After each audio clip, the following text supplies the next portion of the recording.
મેં આ સવારથી ઓછામાં ઓછું 5 વાર વાંચ્યું છે. ખૂબ જ સાચું અને સુંદર લખ્યું છે.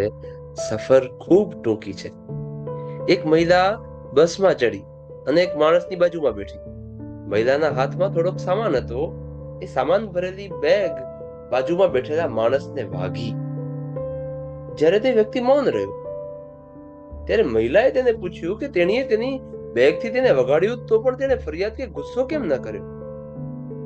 માણસે સ્મિત સાથે જવાબ આપ્યો, આટલી નજીવી બાબતે અસ્વસ્થ થવાની જરૂર નથી, કારણ કે આપણી એક સાથેની મુસાફરી ખૂબ ટૂંકી છે. કારણ કે હું આગલા સ્ટોપ પર ઉતરી જવાનો છું.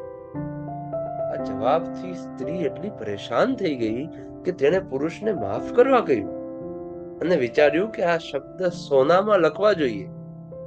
આ જગતમાં આપણી પાસેનો સમય એટલો ઓછો છે કે તેને નકામી દલીલો, એકબીજાને લડાવી મારવા, ઈર્ષ્યા, બીજાઓને માફ ન કરવાની જીદ, અસંતોષ અને ખરાબ વલણથી જીવનમાં અંધારું કરવું એ સમય અને શક્તિનો હાસ્યાસ્પદ બગાડ છે. શું કોઈએ તમારું હૃદય તોડ્યું છે? શાંત રહો. સફર બહુ ટૂંકી છે. શું કોઈએ તમને દગો આપ્યો, ધંધામાં છેતર્યા, ડરાવ્યા કે અપમાન કર્યું? શાંત રહો, આરામ કરો, તણાવમાં ન રહો. સફર ખૂબ ટૂંકી છે. શું કોઈએ કારણ વગર તમારું અપમાન કર્યું છે? શાંત રહો, તેને અવગણો. સફર ખૂબ ટૂંકી છે. શું કોઈએ એવી ટિપ્પણી કરી જે તમને ગમતી નથી? શાંત રહો, તેને અવગણો, ક્ષમા કરો. તેમને તમારી પ્રાર્થનામાં યાદ રાખો અને તેમને કોઈ કારણ વગર પ્રેમ કરો. સફર ખૂબ ટૂંકી છે.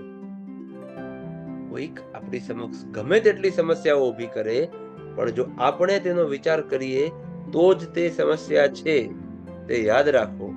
આપણી સાથેની સફર બહુ ટૂંકી છે. આપણી સફરની લંબાઈ કોઈને ખબર નથી. કાલ કોઈએ જોઈ નથી. તે ક્યારે તેના સ્ટોપ પર ઉતરી જશે તે કોઈને ખબર નથી. આપણી સફર બહુ ટૂંકી છે. કેવી લાગી તમને આ વાત? શેર કરવા જેવી છે ને? તો જરૂરથી શેર કરો અને કોમેન્ટ સેક્શનમાં તમારા રિવ્યુઝ પણ આપો. ચેનલને સબસ્ક્રાઇબ જરૂર કરજો. ધન્યવાદ. જય શ્રી કૃષ્ણ.